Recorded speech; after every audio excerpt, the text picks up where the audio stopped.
tragedy on the prairie. On January 12, 1888, one of the worst blizzards in U.S. history swept across the Midwest region of the United States. It came abruptly, on a clear day when no one was expecting it, and trapped thousands of people on the barren plains of Nebraska, Iowa, Minnesota, and the Dakota Territory. An estimated 235 to 500 people died in this tragedy, most of which were children, who died of hypothermia, frostbite, cardiac arrest, and amputation because of gangrene.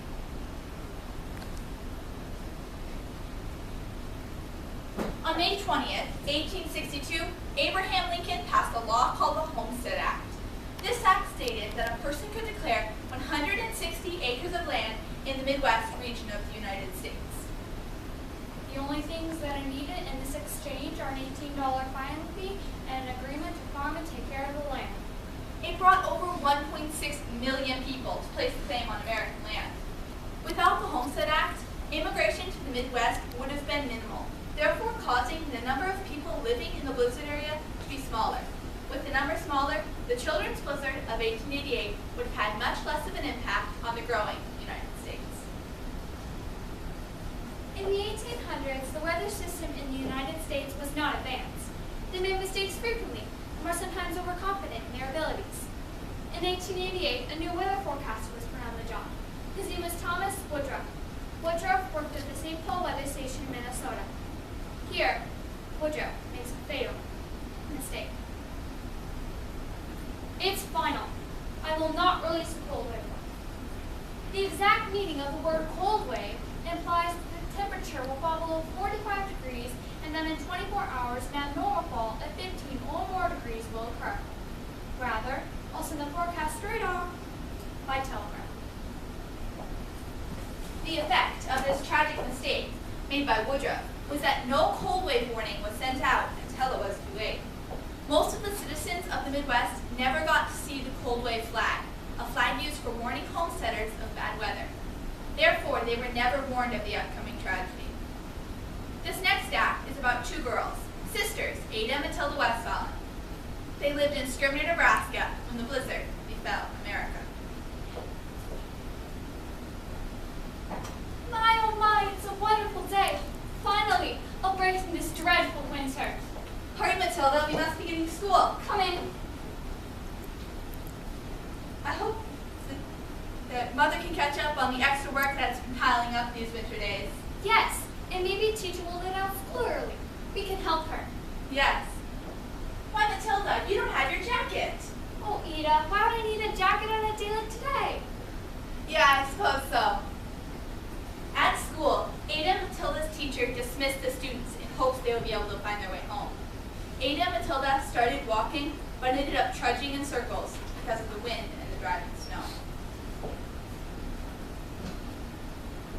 I'm tired, Ida. Keep on going, we can reach home. But we don't seem close. Come on, Matilda, we can't stop here or else we'll die. I just can't do it anymore.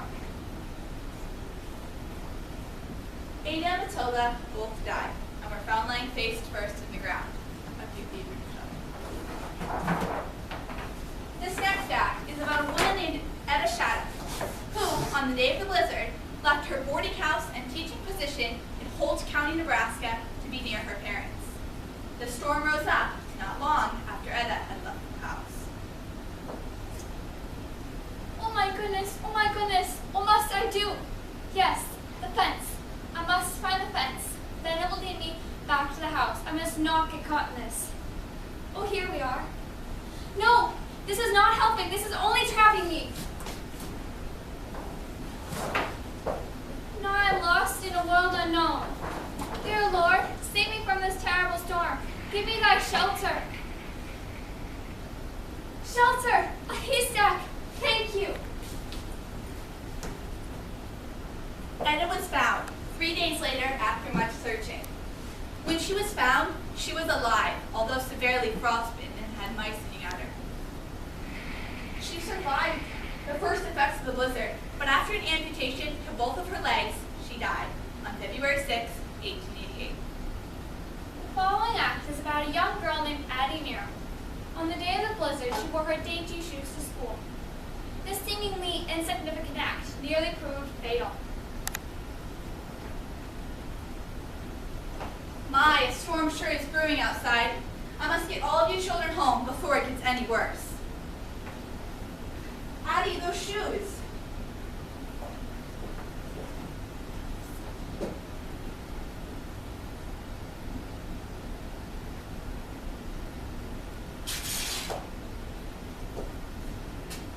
Here.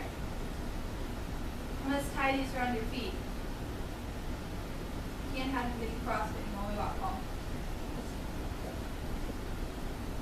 Addie hid in the back of a haystack during the storm.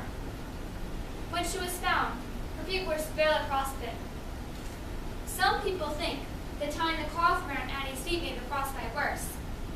Nevertheless, Mrs. May Hunt's quick thinking most likely saved Addie's life. Addie survived the Chelmsford blizzard.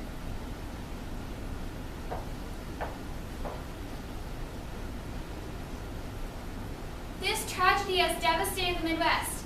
Newspapers all across the United States have it on the front page.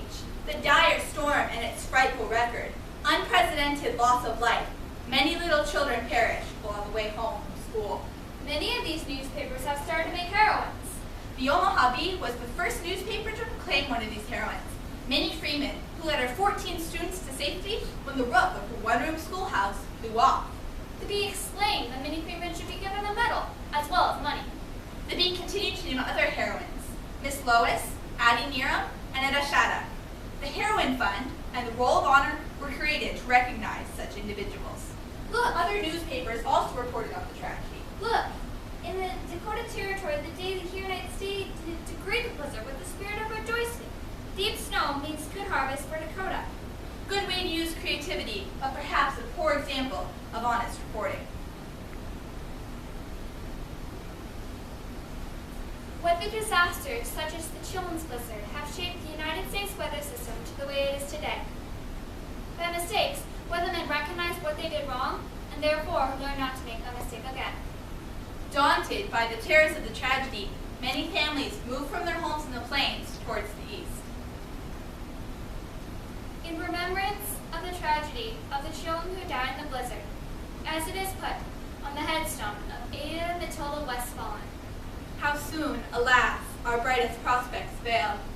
as autumn leaves before the driving gale, Meteors, an instant, glittering through the sky. like them they fall, but not like them they die.